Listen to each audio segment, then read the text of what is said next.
The conference room door clicked shut, and Ethan Brooks knew before anyone said a word. Laura Bennett did not look up from the folder in front of her. She had read the page 4 times already, and the words had not gotten any easier. Across the table, Victor Lane folded his hands and waited, the way a man waits when he already knows the outcome of a coin toss because he rigged the coin. "Ethan," Laura said, "please sit down." He did not sit. He had been a systems engineer at Norwood Dynamics for 9 years, long enough to know that when the CEO asks you to sit in a room with HR already seated and a box of tissues already placed in the center of the table, sitting down will not change anything. "I'll stand," he said. Diane Ross, the HR director, slid a single sheet of paper across the table. Ethan did not pick it up. He already knew what it would say, because he had seen this scene before, just never from this side of the table. "Effective today, your position is being eliminated as part of a company-wide restructuring," Laura said. Her voice was steady, the voice of someone who had practiced this sentence in a mirror that morning and disliked every version of it. "This isn't about your performance. The decision came from a budget review at the board level." "Whose budget review?" Ethan asked. Victor answered before Laura could.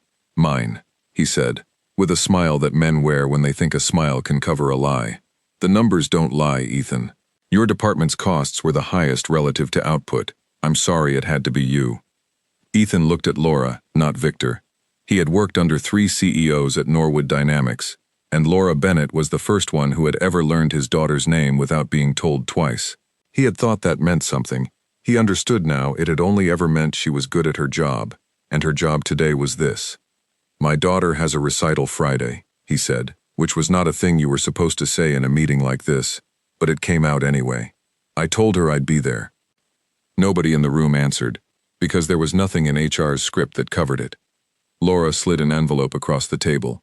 2-month severance. Health coverage continues through the end of next month. "I know this isn't—" She stopped herself before the word easy could leave her mouth. Ethan picked up the envelope, not the paper. He looked at it for a long moment, the way a person looks at something he is trying to memorize so he can be angry about it properly later. "You don't even know what I do here," he said quietly. It wasn't an accusation. It was just true. "I know your role," Laura said.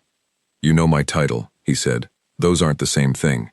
He walked out without raising his voice, without slamming the door, without giving Victor Lane the satisfaction of a scene. The hallway outside the conference room was full of people pretending to be busy at their desks, the way people always pretend to be busy when they can feel something difficult happening 2 doors down. Marcus Bell caught up with him at the elevator. Marcus was the only other engineer who had ever bothered to learn how Ethan's system actually worked, mostly because Marcus liked puzzles, and Ethan's code was the strangest, most elegant puzzle in the building. "Tell me they didn't," Marcus said. "They did." "Did you tell them about the routing engine, about Eastview?" Ethan pressed the elevator button. Nobody asked. "Ethan, that delivery run is tomorrow. The whole medical supply schedule runs through code that lives in your head. You never wrote the failover logic down. You said you would, and then—" "I know what I never did, Marcus." The elevator doors opened, and Ethan stepped inside. Marcus did not follow him in, just stood there with the look of a man watching a building's foundation walk out the front door, while nobody else in the building noticed. "What happens tomorrow morning?" Marcus asked, right before the doors closed. Ethan did not answer, because he honestly did not know anymore whether that was still his problem to solve. He had joined Norwood Dynamics 9 years earlier, 2 months after his wife died, when grief had made him desperate for work that asked nothing of his heart and everything of his hands. Code did not ask how he was holding up. Code did not bring casseroles he couldn't eat, or sympathy cards he couldn't read past the first line. Code just sat there, waiting to be solved, patient in a way nothing else in his life had been patient with him that year. He had built the routing engine slowly, the way a person builds something when there is a baby at home, no second income, and every late night has to be worth the babysitter he could barely afford. Function by function, year by year, until the system understood things about emergency deliveries that no manual anywhere had ever written down, because Ethan had never had the luxury of stopping long enough to write the manual. Nobody had ever asked him to slow down and explain it. They had only ever asked him to keep it running, and he had, faithfully, for 9 years, the way a person keeps a promise made to himself in a hospital waiting room a long time ago, not because anyone was watching, but because it was the only kind of steady he had left. He picked up Lily from school at 3:15, same as every day, and she ran to the car the way she always did, backpack bouncing, ponytail half undone from a day of recess, and secrets traded with other 7-year-olds. "Guess what?" she said, climbing into the back seat. "Madison says Mrs. Pierce keeps a turtle in her desk drawer, and it's been there since before we were born." "That sounds like a very old turtle," Ethan said. "That's what I said. She said maybe it's not even alive anymore, and Mrs. Pierce just doesn't want to tell us." He laughed, despite the box on the passenger seat that held 9 years of his life in the form of a stapler, 2 photographs, and a coffee mug that read, "World's Okayest Engineer," a gift from a coworker who had transferred to another office 2 years ago and never come back. "Are you okay?" Lily asked, the way kids ask when they notice something is wrong before they can name what it is. "I'm great," Ethan said. "Want ice cream?" "It's Tuesday. I know what day it is." She studied him in the rearview mirror with the suspicion that 7-year-olds reserve for parents who offer ice cream on a Tuesday, which is to say, she accepted it immediately and asked for 2 scoops. He did not tell her that night. He told her a story about a turtle detective solving the mystery of Mrs. Pierce's desk drawer, and partway through brushing her teeth, his sister called. "You sound off," Carol said, after 2 minutes of talking about their mother's knee and whether Lily needed new shoes for spring. "What's wrong?"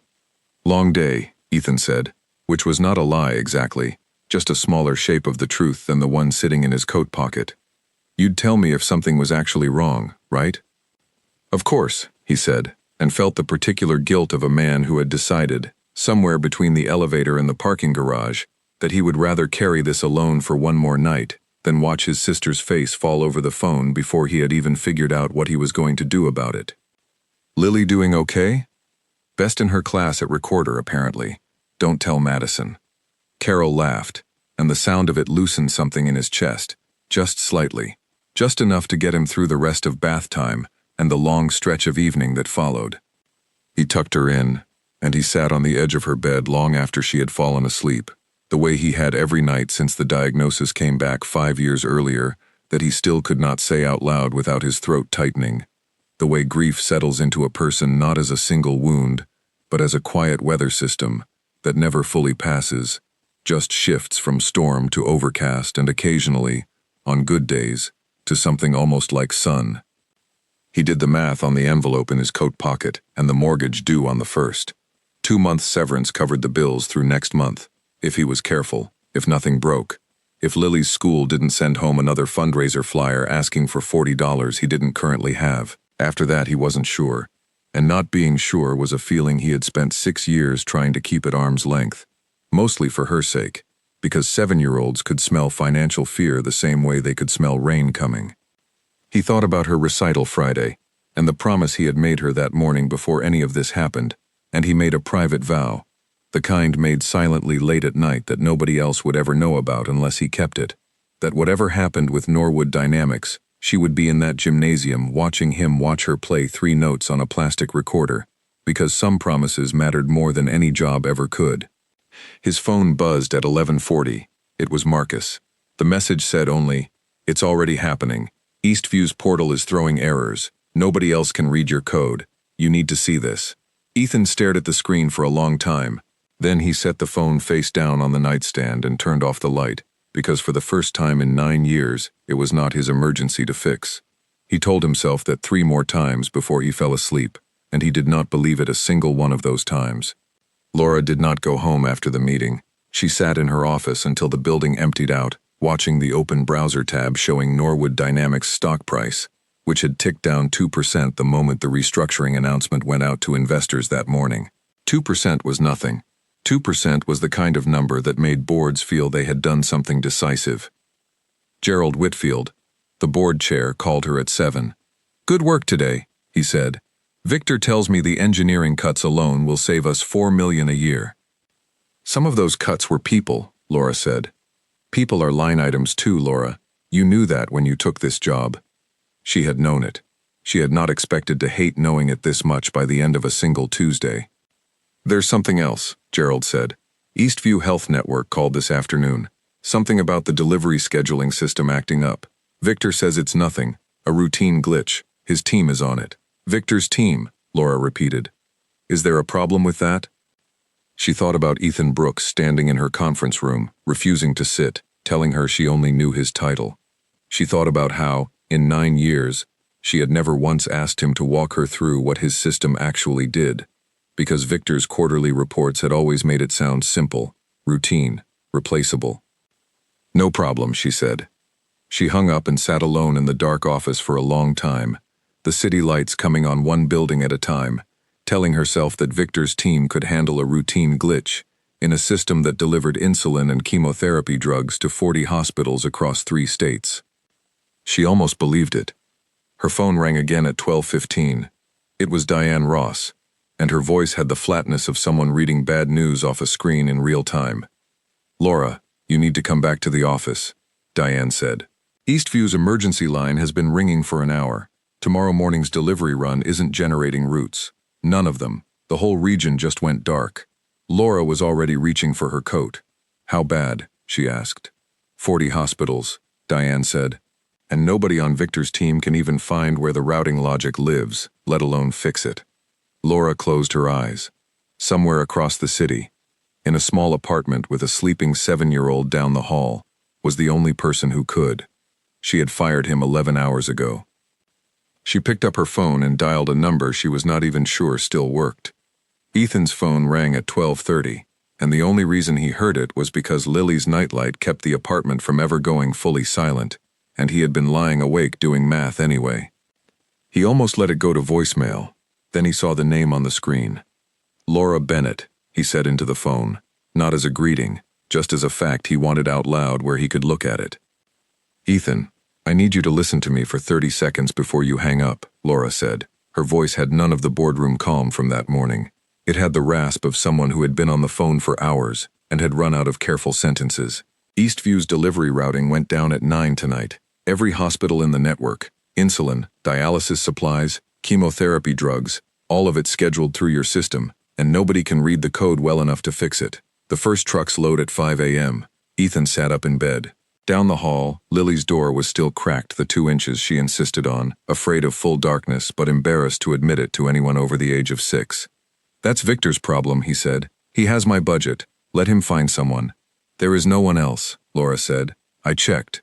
I called every name on the org chart. Marcus can read about a third of it. Nobody can read the rest. I wrote documentation requests for 2 years. Victor's office said no. Said it wasn't a priority. Said, I know what he said," Laura said. "I'm not calling to defend him. I'm calling because there are sick children 3 states away who get their medicine because of trucks I don't understand, running on code I don't understand, written by a man I let go this morning because somebody told me it was the responsible thing to do." Ethan said nothing for a long moment. Through the phone he could hear the quiet of an empty office at midnight, the hum of an air system built for a building full of people who had all gone home. "I have a daughter," he said finally. "I'm not leaving her alone at 1 in the morning to fix a problem your company created by not listening to me for 2 years." "Bring her," Laura said. "There's a couch in my office bigger than my apartment. Bring her, let her sleep, and tell me what you need, and I will get it for you. Tonight. No questions, no committee, no budget review. I will sign anything you want signed." "I want my job back," Ethan said. "Not as a favor, not as an emergency rehire you forget about in a month. Permanently, in writing, tonight." "Done," Laura said, before she had even finished thinking about what done would cost her with the board in the morning. "I want documentation built into the role going forward. A real team. Not me being the only person who understands a system that ships medicine to sick children. Done. And I want Victor Lane to explain, in front of you, why 2 years of documentation requests disappeared." There was a pause on the line, longer than the others. "Done," Laura said again, quieter this time, and Ethan believed her, mostly because she had not tried to talk him out of that last one. He woke Lily gently, the way you wake a child you are about to ask something unreasonable of. "Hey, Bug," he said. "I need your help with something." She blinked up at him, hair flattened on one side from the pillow. "Is it the turtle?" "It's not the turtle." He almost laughed, despite everything. "Daddy has to go fix a big problem at work tonight. I need you to come with me and be very brave and sleep on a fancy couch." "Is this a kidnapping?" Lily asked, with the flat seriousness of a child who had recently learned the word from a cartoon and was thrilled to finally have a use for it. It's the opposite of a kidnapping, Ethan said. It's an unkidnapping. I got let go from my job today, and now I'm unlet go, and there are sick kids who need their medicine, and only I know how to fix the computer that sends the trucks. Lily considered this with the seriousness of someone evaluating a business proposal. Okay, she said, but I'm bringing my turtle book, in case Mrs. Pierce asks me about clues tomorrow. Deal. Laura met them in the lobby at 1:15, and the first thing she did, before a single word about code or routing or Eastview, was crouch down to Lily's height.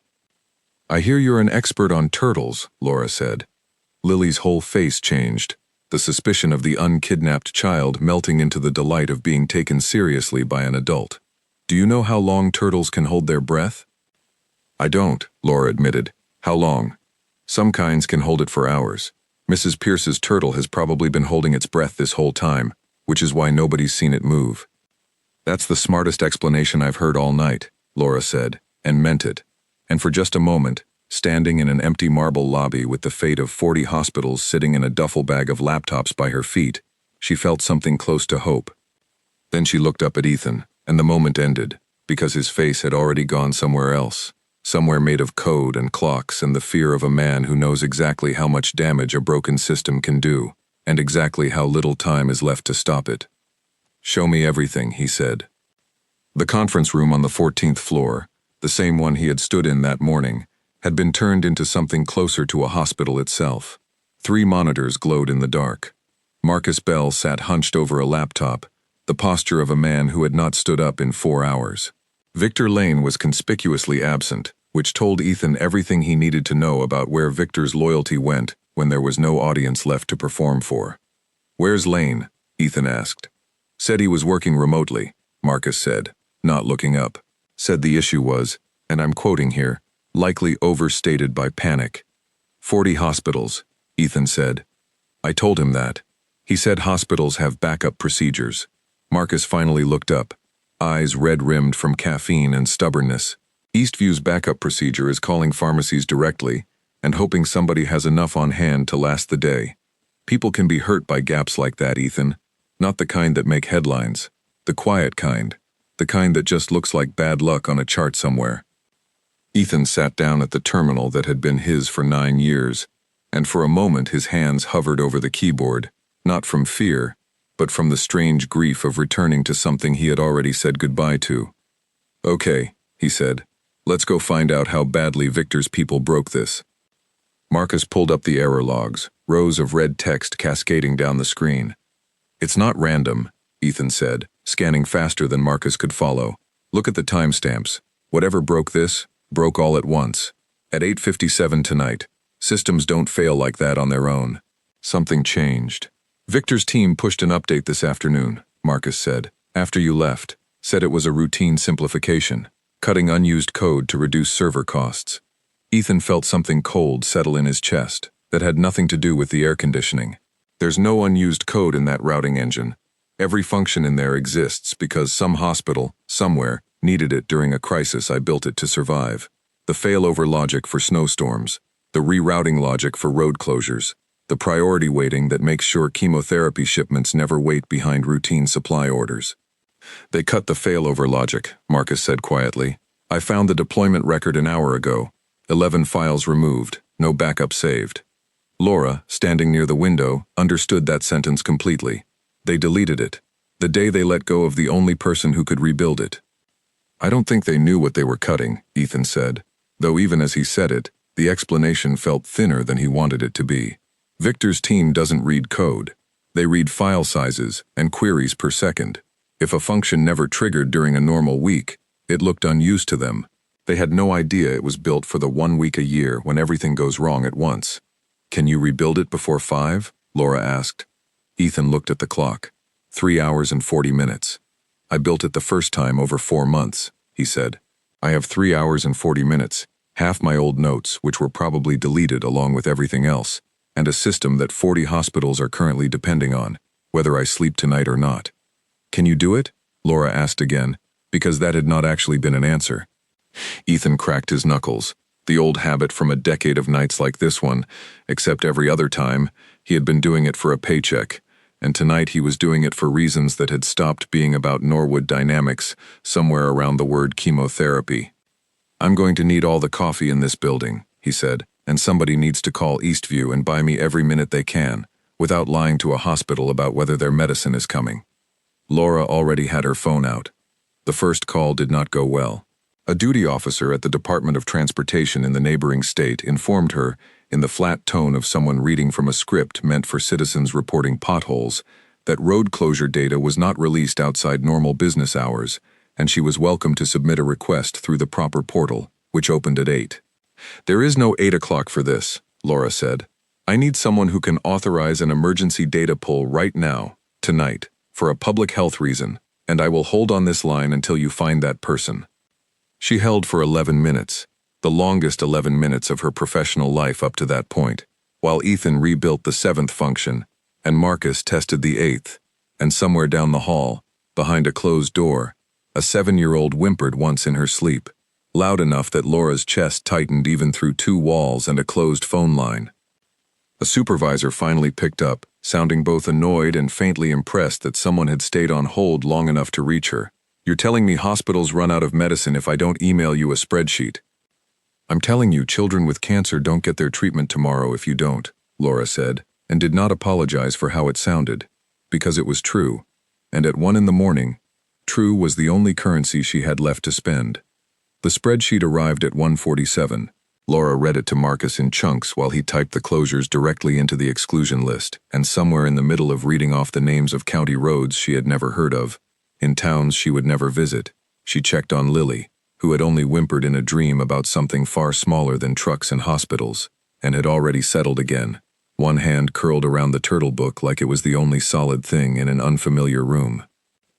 By 3 in the morning, Lily was asleep on the couch 2 floors up, the turtle book open on her chest, and Ethan had rebuilt 6 of the 11 missing functions from memory, his hands moving faster than his thoughts could fully keep up with.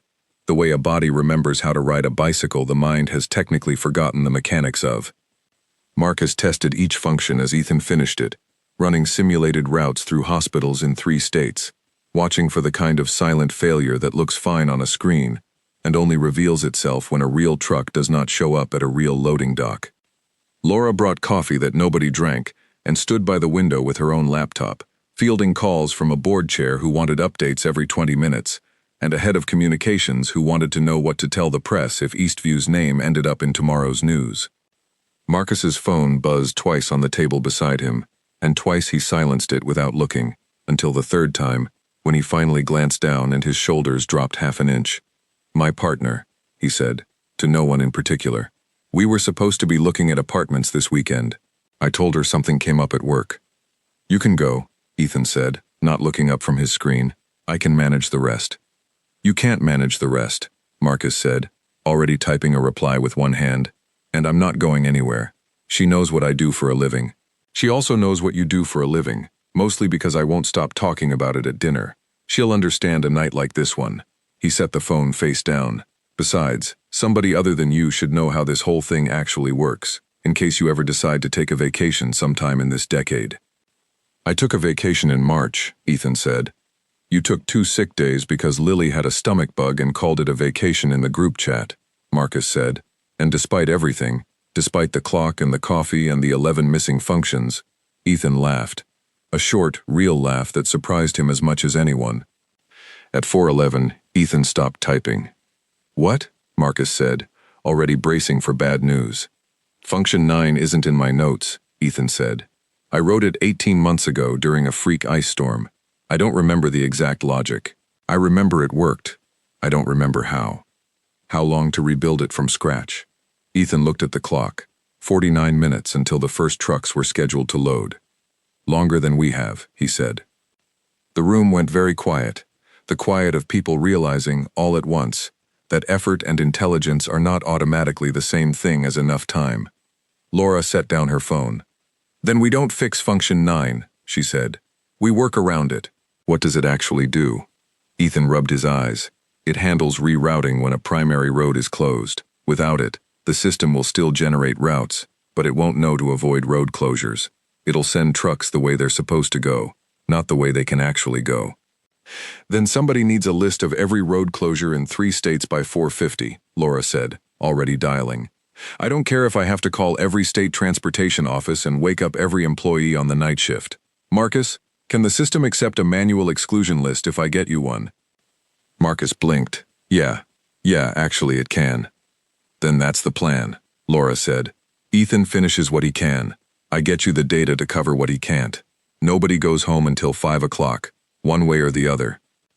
Ethan looked at her for a long moment, this woman who had stood in a conference room 26 hours ago and let him go without knowing what she was letting go of, now standing in the dark calling state agencies in 3 time zones, because she had finally understood exactly what she didn't know. Okay, he said. Let's get it done. At 4:58, with 2 minutes to spare, the system processed its first completed route of the morning, a chemotherapy shipment bound for a children's hospital in a state none of them had ever visited, rerouted around a closed bridge that Laura had learned about 9 minutes earlier from a tired transportation clerk in another time zone. Marcus let out a breath he seemed to have been holding for 3 hours. Then, at 5:06, a second alert blinked red across the monitor. A truck carrying dialysis supplies had been assigned a route through a county Ethan's patch had not accounted for, sending it toward a hospital 14 miles from the one that actually needed the shipment that morning. We've got a misroute, Marcus said, already pulling up the dispatch record. Truck's already left the depot. Ethan's stomach dropped in a way that had nothing to do with caffeine. Call the driver directly. Not dispatch, the driver. Phone number's in the manifest. Laura was dialing before he finished the sentence. The man who answered sounded exactly as tired as everyone else in the building, a voice thick with 4 a.m., and a job that did not pay enough for nights like this one. This is going to sound strange, Laura said, but I need you to turn around at the next safe place to do it. You're headed to the wrong hospital. There was a pause on the line, the particular pause of a driver deciding whether the voice on the phone is a prank or an emergency. Lady, I just follow what the screen tells me. The screen is wrong, Laura said. I am telling you, person to person, that there's a patient at Eastview General who needs what's on your truck by 7, and the screen sent you somewhere else. Please, turn around. He turned around. It cost 11 minutes they did not have to spare, 11 minutes that meant the shipment would arrive at 6:51 instead of 6:40, but it arrived, and Ethan flagged the geographic boundary error before it could happen again, a flaw hidden inside a fix that had otherwise worked exactly as intended. Ethan did not celebrate. He was already looking at Function 9, the piece he had not fixed, only patched around, knowing it would need a permanent answer before tonight repeated itself. Laura sat down across from him while Marcus dozed for 10 minutes with his head against the wall, the first rest any of them had taken in hours. Walk me through it, she said. All of it, from the beginning. I want to understand what I almost let burn down. Ethan looked at her, surprised, the particular surprise of a man who had spent 9 years assuming nobody above a certain pay grade would ever ask that question sincerely. It's not a quick explanation, he warned. I have nowhere to be, Laura said, and apparently neither do you. So he walked her through it, function by function, the priority weighting that kept chemotherapy ahead of routine supplies, the failover logic built during a snowstorm 3 winters earlier, the strange, careful architecture of a system built by one tired man trying to make sure that no hospital, ever, would have to choose which patients got their medicine first because a truck had taken a wrong turn. She asked questions, real ones, the kind that meant she was actually listening rather than waiting for her turn to speak, and somewhere around hour 2, sitting in the gray early light with cold coffee and a half-asleep engineer breathing steadily a few feet away, Laura Bennett understood, for the first time in 2 years as chief executive, exactly what her company actually did, and exactly what it had nearly thrown away. And somewhere on a floor he had not visited yet, in an inbox nobody had checked since midnight, a message from Victor Lane sat unread, time-stamped 8:56 that evening, 1 minute before the system failed, and it would be hours before anyone realized that the timing was not a coincidence at all. The sun came up on a city that had no idea how close it had come to 40 hospitals running out of medicine that morning, and inside the 14th floor conference room, nobody felt like celebrating yet. Marcus found the email at 6:30 while running a routine check on deployment logs to make sure no other functions had been quietly carved out of the system without anyone noticing. It was from Victor Lane to an account Ethan didn't recognize. an external address that did not belong to Norwood Dynamics. The email had been sent at 8:56 the previous evening, 1 minute before the system failed. The subject line read, "Confirmed, moving forward tonight as discussed." Marcus called Ethan and Laura over without saying a word, just turned the laptop screen toward them and let them read it themselves. "That's not a coincidence," Marcus said. "That's a confirmation. Somebody told him to push that update at exactly that time, and he told someone else it was happening." Laura read the email twice, the way a person reads something hoping it will say something different the second time. "Who's the recipient?" she asked. Marcus had already traced the domain, Coldwater Capital. Ethan didn't recognize the name, but Laura's face went through 3 expressions in the space of 2 seconds, and none of them were good. "Coldwater Capital has been trying to buy a controlling stake in Norwood Dynamics for 8 months, she said. "The board's been split on it. Half of them think the company is undervalued and want to sell before the next earnings call, half want to hold.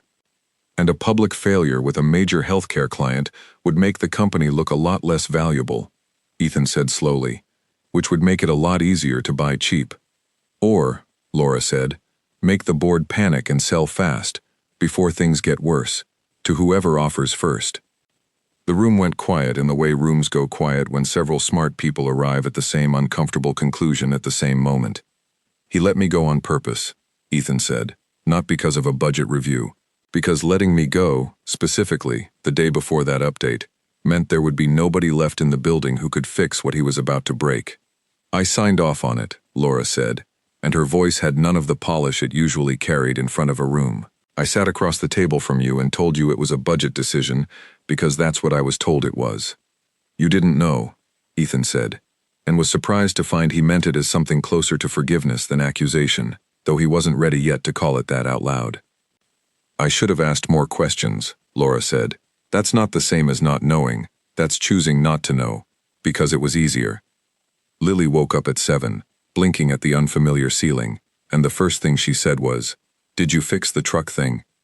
"We fixed the truck thing," Ethan said, scooping her up off the couch, even though she was getting too big for it, and complained the whole time that she could walk by herself. "Thank you very much." "Is this where you work now?" she asked, looking around at the glass walls and the city spread out below, gold with early morning light. Ethan looked at Laura before he answered, because he genuinely did not know. "We'll figure that part out," Laura said, crouching to Lily's height again.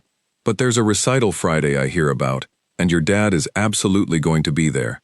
I'll make sure of it personally." Lily looked unimpressed by this promise from a stranger. "You don't even know what I'm playing." "What are you playing?" "Recorder, hot cross buns. I'm the best one in my class, but don't tell Madison, she gets sad." "Your secret's safe with me," Laura said, and meant it with an intensity that surprised her, given that 12 hours earlier she had not known this child existed. By 8, word had spread through the building the way it always does, faster and less accurately than any official memo. By the coffee machine on the 9th floor, 2 analysts traded versions of the story that had already grown taller than the truth, one insisting Ethan had hacked back into the system in the middle of the night, another swearing Victor Lane had been escorted out by security at dawn, neither of which had actually happened, both of which people seemed to want to believe more than the simpler, less dramatic reality. What was true, and what spread just as fast once people who had actually been in the building overnight started talking, was that the man let go in a 9-minute meeting the day before had come back on his own, unpaid in that first hour, with his daughter sleeping on the executive floor, and had not left until the trucks were rolling. Within the hour, 3 separate employees Ethan barely knew had stopped by his old desk, now technically no longer his, just to shake his hand, or say something quiet, and a little embarrassed about being glad he was back. "You're a minor celebrity," Marcus told him, watching the 4th visitor walk away. "Smile more, it confuses people less."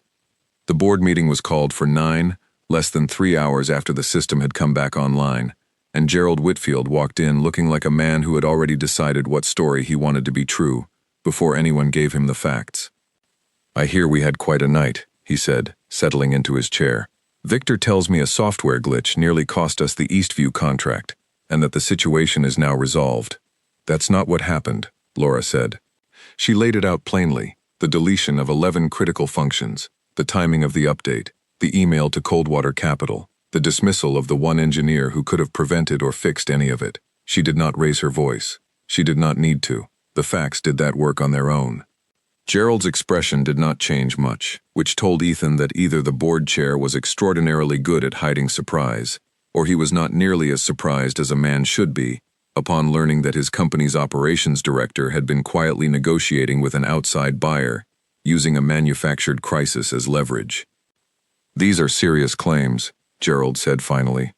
"They're not claims," Marcus said, sliding a printed copy of the email across the table. "It's a timestamp and a sent folder. Victor can explain it however he wants, but the timing doesn't change." Victor Lane, who had arrived 11 minutes late and visibly unshowered, finally spoke. "I was approached by Coldwater Capital months ago, same as several of you," he said, looking around the table at faces that suddenly found their coffee cups very interesting. "I kept them updated on company performance, same as is standard during acquisition conversations this board itself authorized. I did not break anything intentionally. The update was a cost-saving measure recommended by an outside consultant." "Name the consultant," Laura said. Victor's jaw tightened. "I'd have to check my records." "You don't have a consultant," Ethan said.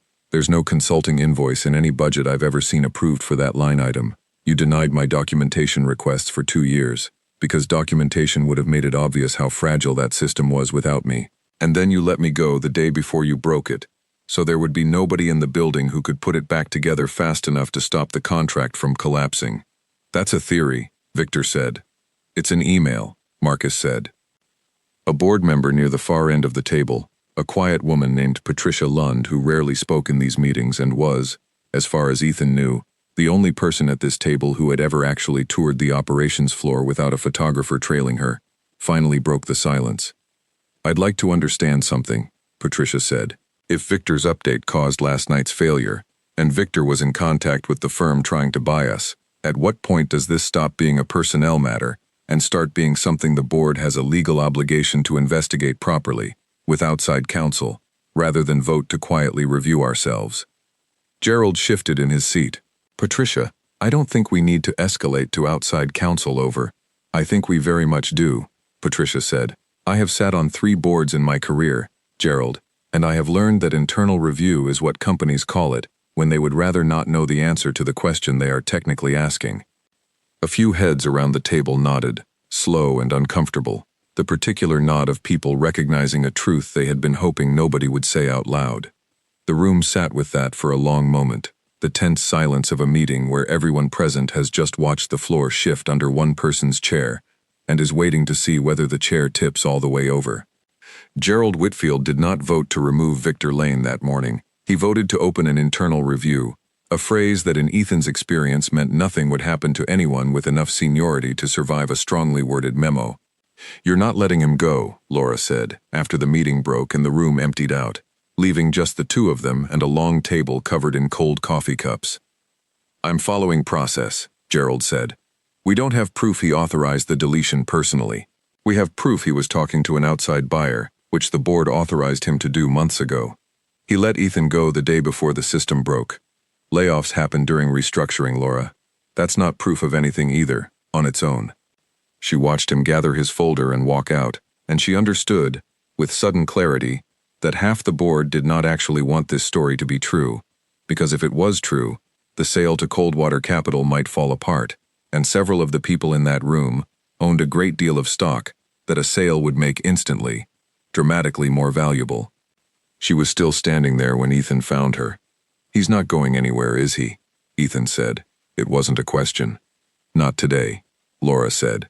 "But I have his email, and I have a system I now finally understand, because you spent 6 hours explaining every function in it like I was a child, and I am not going to let him sell this company out from under 40 hospitals just because half my board wants a quick payday." "What does that mean, practically?"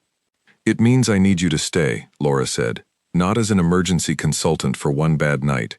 I need you running the engineering side of this properly, with the team you asked for, with the documentation you wanted built 2 years ago, because the next time someone tries something like this, I want it to be impossible, not just inconvenient." Ethan thought about the envelope still sitting in his coat pocket from the morning before, 2 months of severance he had not yet cashed. I have a recital Friday, he said. I know, Laura said. I already told your daughter I'd make sure you were there, and I don't break promises to 7-year-olds. That's a harder rule to break than most of the ones in my contract. Ethan found Victor alone near the elevator banks an hour later, packing a single box of his own, the particular box of a man who suspected, correctly, that his time in the building was shorter than the official process would admit. You didn't have to do it this way, Ethan said. Victor did not look up from the box. Do what way?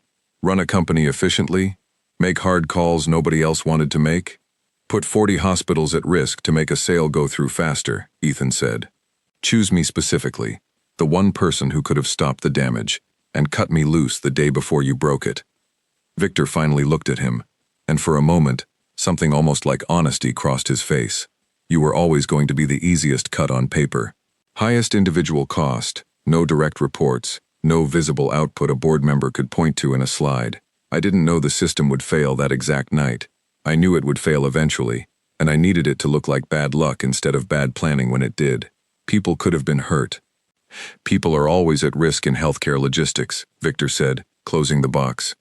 I just needed the risk to be visible at the right moment, to the right buyer. That's not a crime, Ethan. That's a strategy. I'm sorry it cost you a morning of panic. I'm not sorry it almost worked. Ethan watched him carry the box toward the elevator, and felt, beneath the anger, something quieter and harder to name, the specific disappointment of discovering that the worst thing a person did to you was never personal at all, just convenient. That evening, a reporter from a regional business outlet called the company's main line, asking for comment on reports of a service disruption affecting healthcare logistics clients, and Laura understood, with a sinking feeling, that someone inside the building, or someone at Coldwater Capital, had decided the story was more useful out in the open than buried in a board meeting. She looked at the message slip for a long time before deciding what to do with it.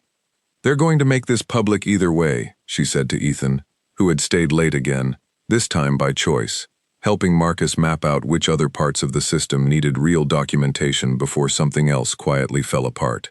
Question is whether we get ahead of it with the truth, or let Victor and Coldwater write the version where I'm the careless executive who let go of the wrong person during a panic and nearly lost a healthcare contract because of it.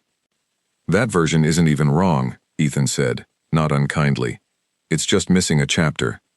Then let's make sure the missing chapter gets told too, Laura said.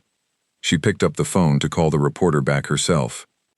I'm not going to dress this up, she told him, a measured young man named Daniel Okeke who sounded, for once, genuinely surprised that someone on the other end of the line was not trying to talk him out of his story. We made a mistake. I made a mistake. I let go of an engineer based on a budget recommendation I didn't question closely enough, and within hours, a system he built to keep medicine moving to 40 hospitals started failing. He came back, on his own time, with his 7-year-old asleep on my office couch, and fixed it before a single delivery was missed. That part of the story is true, and I'd like it told, because the people who actually kept this company's promises that night deserve more credit than the people who broke them. And the email to Coldwater Capital? Daniel asked. Print it, Laura said. Every word, every timestamp. I'm not protecting anyone who put hospitals at risk to make a sale go through faster. She hung up feeling lighter than she had in 8 days, the specific lightness of a person who has finally stopped trying to manage a story and started simply telling it. The story ran 2 days later under a headline kinder to Laura than she expected. Software failure nearly cut off medical supplies. Then a dismissed engineer came back to fix it. The reporter had gotten the email. He had also gotten a quote from an Eastview administrator who described the near miss in details, specific enough that nobody reading the article could pretend it had been a minor glitch. Coldwater Capital's response came within hours. Not from Victor Lane this time, but from a managing partner named Howard Crane, who issued a brief, carefully worded statement expressing concern about operational stability at Norwood Dynamics, and announcing that Coldwater was prepared to submit a formal acquisition offer to provide stability for employees and clients during this difficult period.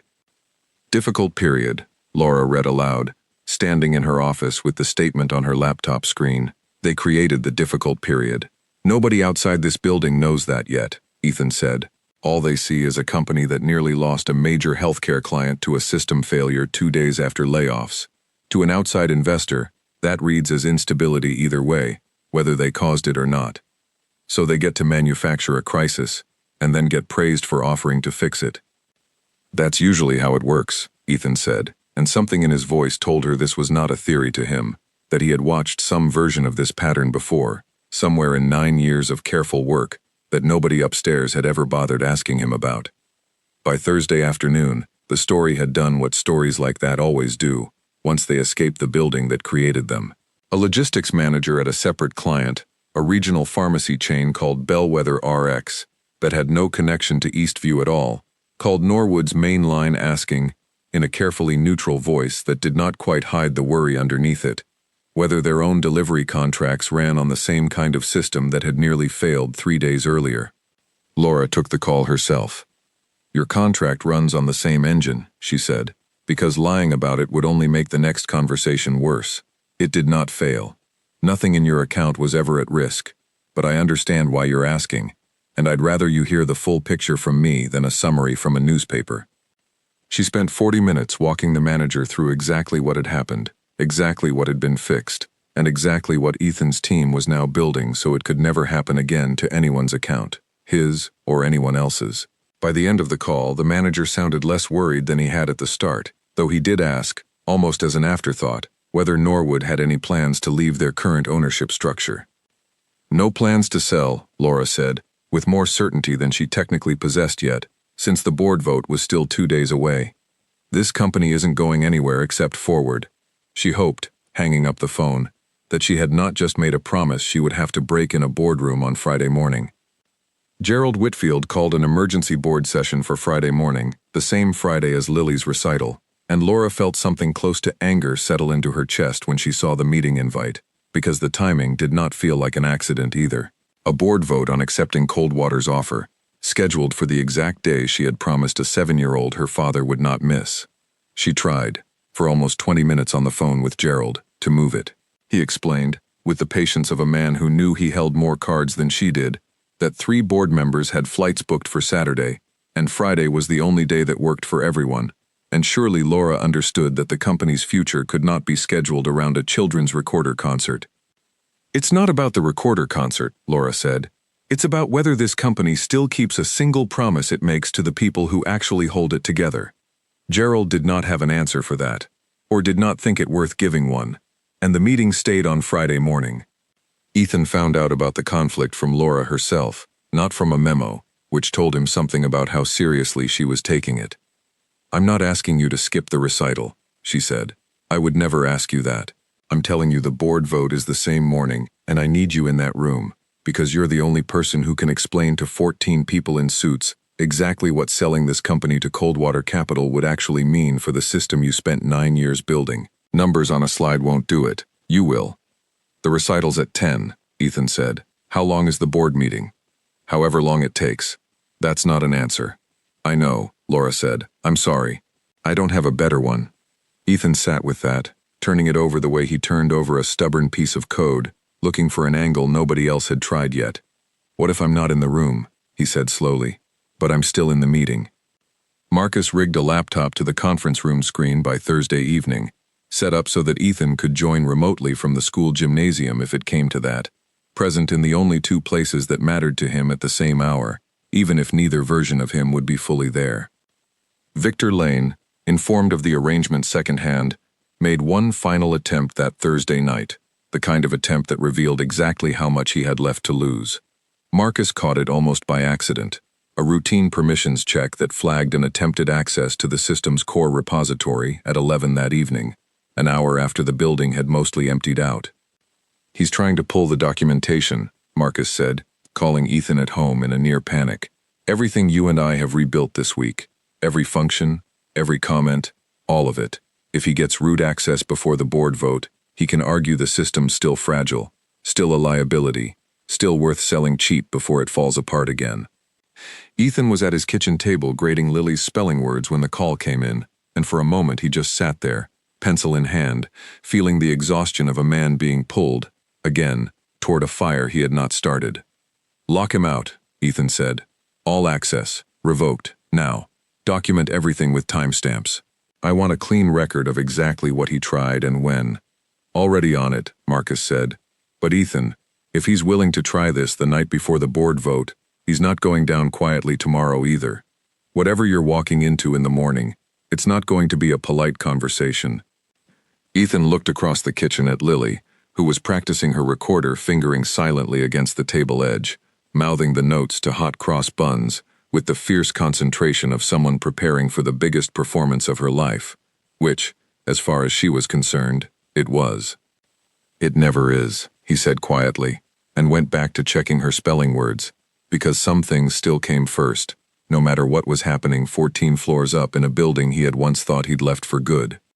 Lily set her recorder down a few minutes later, the seriousness of practice giving way to the particular curiosity of a child who had been turning a half-understood thing over in her mind all week.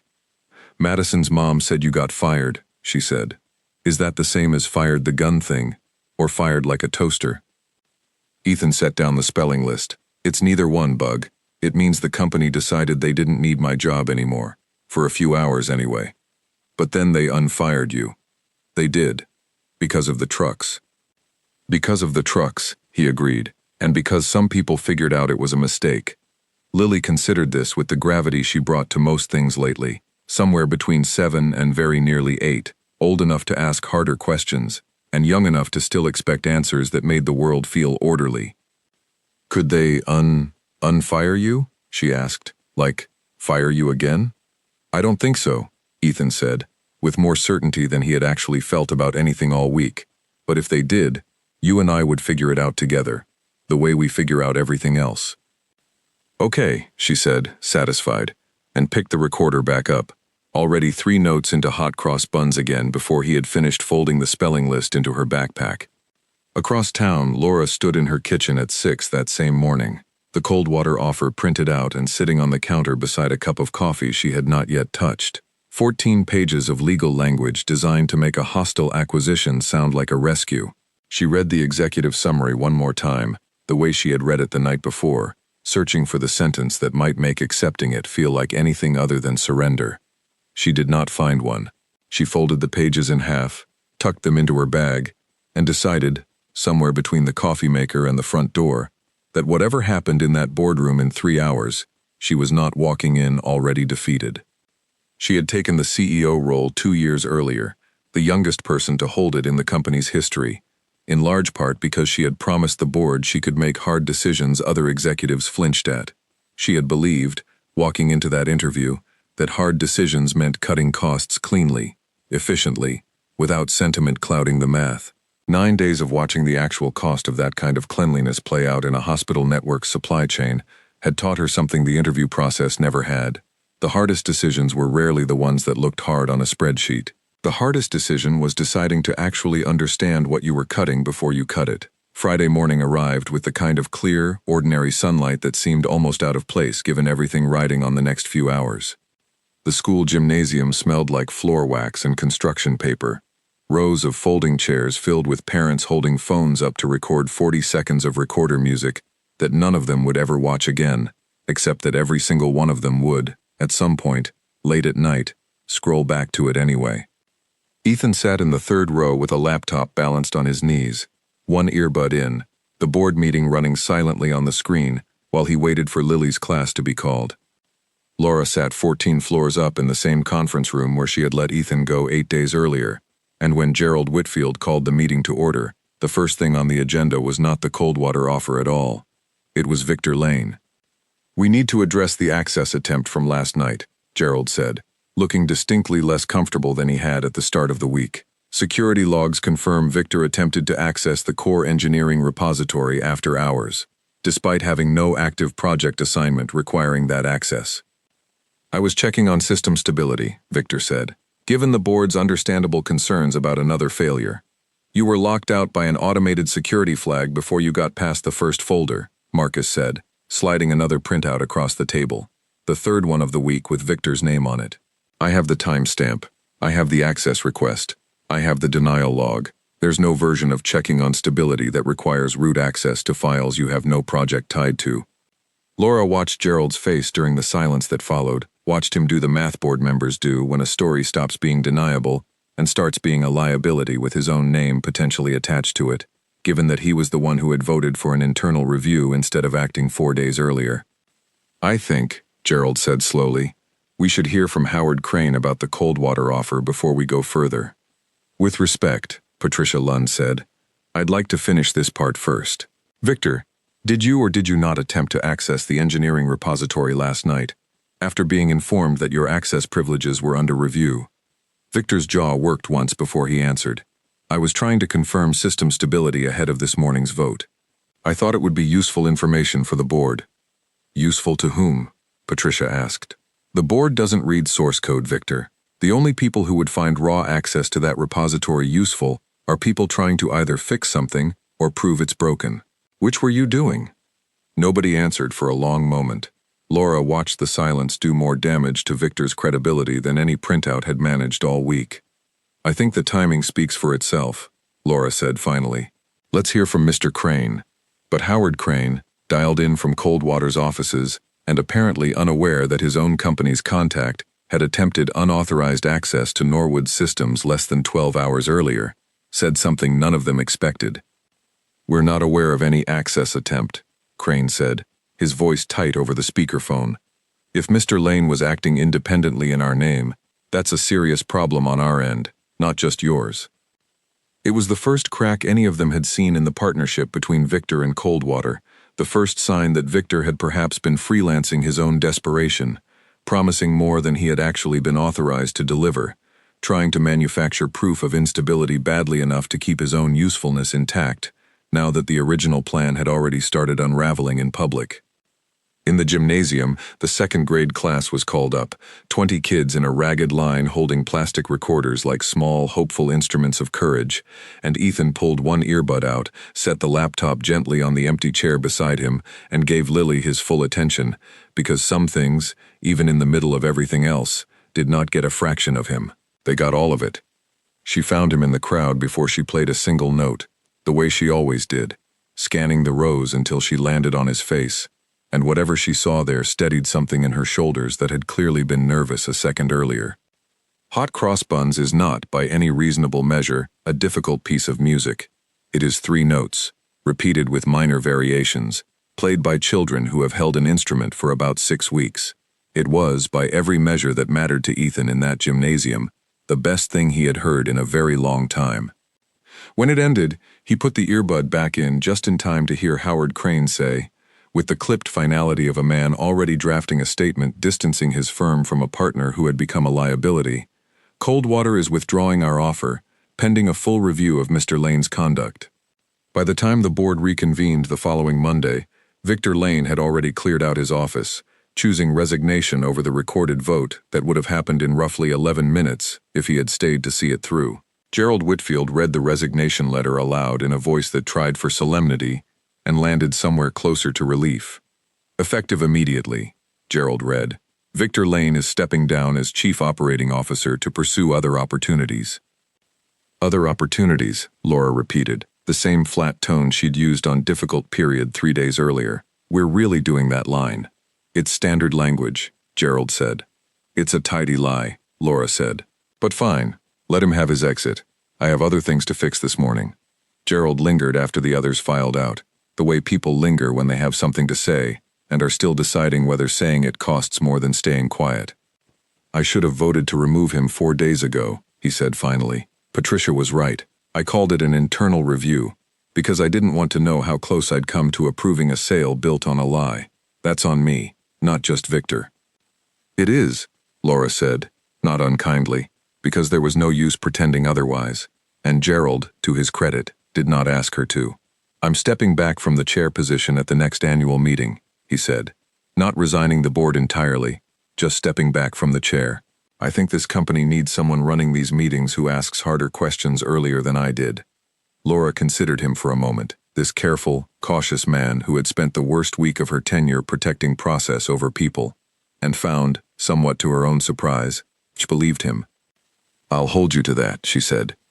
The board, chastened by a week that had nearly cost them a major client, a public relations crisis, and the company's independence all at once, did not put up much resistance when Laura presented her next item. She wanted to formally restore Ethan Brooks, not as a senior engineer reporting into whatever vacancy Victor's departure had created, but as vice president of engineering, with full authority over staffing, documentation standards, and system architecture, reporting directly to her. That's a significant promotion for someone who was let go 9 days ago, one board member observed. He was let go 9 days ago because nobody in this building, including me, had bothered to understand what he actually did, Laura said. I'd call that a mistake we're lucky to survive, not a precedent we should worry about repeating too generously. The vote passed without much debate. Nobody in that room wanted to be the one who argued, on the record, against giving more authority to the man who had spent a Tuesday night rebuilding a medical supply system from memory while his daughter slept on a couch 2 floors up. Ethan found out about the promotion from Laura herself, in person, in the conference room that had hosted his dismissal, his all-night rebuild, and now this, the strange full circle of it not lost on either of them. Vice President, he said, reading the offer letter twice, the same way he had once looked at his old severance envelope, except this time, the disbelief ran in the opposite direction. Full team, Laura said. Real documentation standards. A budget you don't have to fight Victor's ghost for. And I want to be very clear about one thing. What's that? If anyone in this building ever tries to cut your team's resources again because a spreadsheet says it looks efficient, I want you walking straight into my office, not waiting until the system breaks to tell me I was wrong. Deal, Ethan said, and held out his hand, and Laura shook it, and the gesture felt less like a business agreement and more like 2 people agreeing, quietly, never to repeat the worst Tuesday either of them had lived through in a long time. Deanne Ross knocked on Ethan's open office door that same afternoon, the new title still fresh enough on the glass that the installer's tape marks were visible in the corner. I wanted to apologize, she said, standing in the doorway the way people stand when they are not sure if they are welcome. I slid that termination paper across the table. I knew the wording was wrong. That budget review didn't capture what was actually happening, and I said it anyway because Victor told me to, and I didn't push back. Ethan considered her for a moment. Why are you telling me this now instead of 2 weeks ago? Because 2 weeks ago I still worked for someone who would have let me go for saying it, Diane said. Now I work for someone who let go of the wrong person once and spent 8 days fixing it in public instead of quietly burying it. That's a different kind of company to be honest in. I appreciate that, Ethan said, and meant it, though he also noted, privately, that an apology 8 days late was still an apology that had needed 8 days and a public crisis to arrive. For what it's worth, Diane said, HR is rewriting the layoff process. No more sign-offs without department heads explaining, in writing, exactly what the role does and what breaks if it disappears. I'm building the form myself. Make sure there's a field for, this person is the only one who understands a system 40 hospitals depend on, Ethan said. Already in draft 3, Diane said, and almost smiled. Laura called an all-staff meeting for that Friday afternoon, the kind of gathering Norwood Dynamics had never held before. Every department crowded into the largest conference room and spilling into the hallway, people standing on chairs in the back to see over each other's shoulders. I'm not going to pretend the last 2 weeks were a smooth ride, she said. No notes in front of her, no slides projected behind her, just her voice carrying across a room that had spent 10 days reading about itself in the news. I made a decision based on a spreadsheet instead of a conversation, and it nearly cost us a client whose work keeps sick people alive. That's on me. I own that. She let the silence sit for a moment before continuing. But I also watched what this company actually is, underneath the spreadsheets, over the last 10 days. I watched an engineer rebuild a system overnight because he couldn't stand the thought of children not getting their medicine, even after we'd let him go that same morning. I watched an HR director rewrite an entire process because she decided 8 days too late was still better than never. I watched people in this building stay past midnight for a company that, frankly, hadn't earned that kind of loyalty in a long time. She found Ethan in the crowd, standing near the back with Marcus, and held his gaze for a second longer than was strictly comfortable for either of them. Going forward, this company is going to try to deserve the people who keep it running, she said. Not just thank them in a meeting once a year. Build systems that don't depend on any one person burning out to survive. Ask the questions before something breaks, not after. That's the promise. I intend to keep it. The applause that followed was not loud, exactly, the kind of applause a tired company gives when it isn't sure yet whether to trust good news. But it was real, and it lasted longer than anyone in that room expected it to. He hired Marcus as his first official deputy that same week, and together they spent the next 2 months doing the work that should have happened years earlier, documenting every function, every failover, every strange piece of logic that had once lived only in Ethan's memory, until the system that delivered medicine to 40 hospitals across 3 states no longer depended on any single person staying healthy, staying employed, or simply staying. A week into the project, Ethan got a call from a pharmacist named Helen Okafor at one of the Eastview hospitals, the kind of call that never would have reached his desk when his desk had been 4 rows back with no door. "I just wanted whoever fixed the routing system to know," she said. "We had a 7-year-old in oncology that Wednesday morning. Her chemotherapy dose was on one of the trucks that almost didn't run. I don't know your name, and I don't need to. I just wanted someone here to know it mattered." Ethan sat with the phone against his ear for a long moment, thinking about Lily asleep on a couch 14 floors up that same night, and the strange, quiet luck of 2 7-year-old girls who had never met, one of them sleeping safely through a crisis she would never know about, the other depending on a system that had almost let her down without anyone ever knowing her name either. "Thank you for calling," he said, when he trusted his voice again. "It mattered to me too." Helen visited the office in person 2 weeks later, a detour on her way to a logistics conference downtown, and brought with her a small box of cookies from the hospital's gift shop, the kind of gesture that meant less for what it was than for the fact that someone had thought to make it at all. "I wanted to put a face to the voice," she said, shaking Ethan's hand in the lobby, "and I wanted to see the place that almost let me down, now that it apparently doesn't anymore. We're working on the apparently part every day," Ethan said. She laughed and asked, almost as an afterthought, whether the 7-year-old from the story she'd heard secondhand was doing all right. "Better than all right," Ethan said. "Recorder champion of the 2nd grade, last I checked."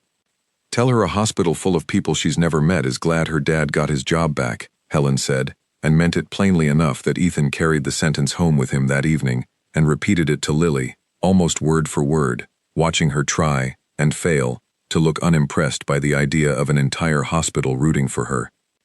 By late autumn, Ethan's team had grown to 6 engineers, and on a Tuesday morning that felt almost ordinary, he spent an hour walking a new hire named Priya Sharma through the routing engine's documentation, page by page, function by function, nothing left only in one person's memory anymore. "This is incredibly thorough," Priya said, scrolling through the wiki.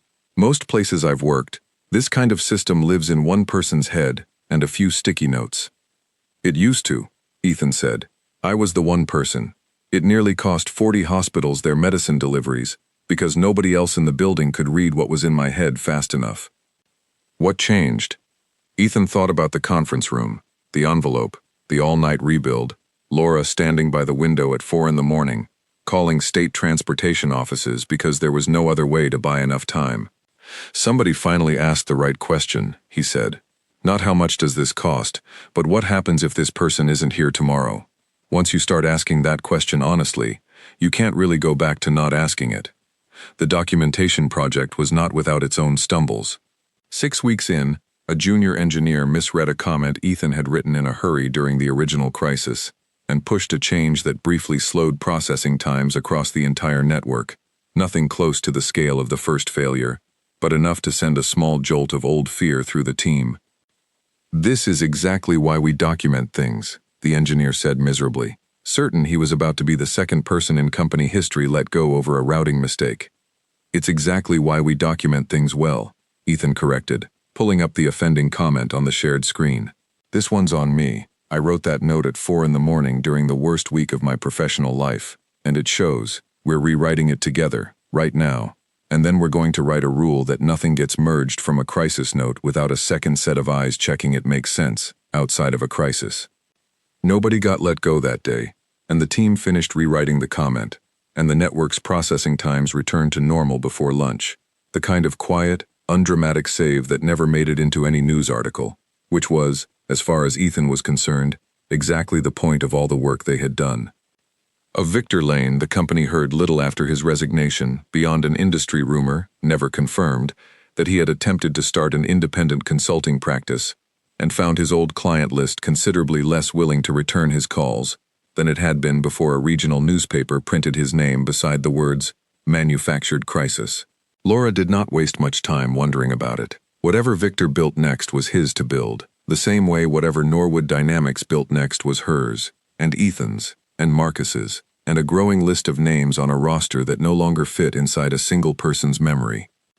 3 months later, Norwood Dynamics posted its strongest quarterly numbers in 2 years, not because of any single dramatic save, but because of 40 quieter ones, smaller failures caught and fixed by a team that documented its work and no longer depended on one exhausted man holding an entire hospital network's medicine supply together by memory alone. Laura changed how board presentations worked after that. Every department head now had to explain, in plain language, what would happen if their team's most senior person left tomorrow. The exercise made several departments deeply uncomfortable. It also made the company considerably harder to damage from the inside. She kept the promise about recitals too.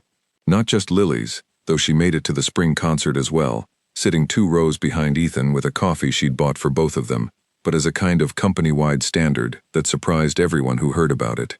Nobody on the engineering team missed a family commitment for a crisis that proper documentation should have prevented in the first place. If the system was that fragile, she said, the problem was the system, not the parent. On a Friday evening in early autumn, Ethan sat in the school gymnasium again, this time for a fall concert instead of a recital, watching Lily attempt something slightly more ambitious than hot cross buns on an instrument she had graduated to, a small plastic clarinet that produced a sound somewhere between music and a determined goose. His phone buzzed once during the second song, a message from Laura. Just left the office. Eastview called to say thank you for the smoothest quarter they've had in 3 years. Thought you'd want to know before Monday.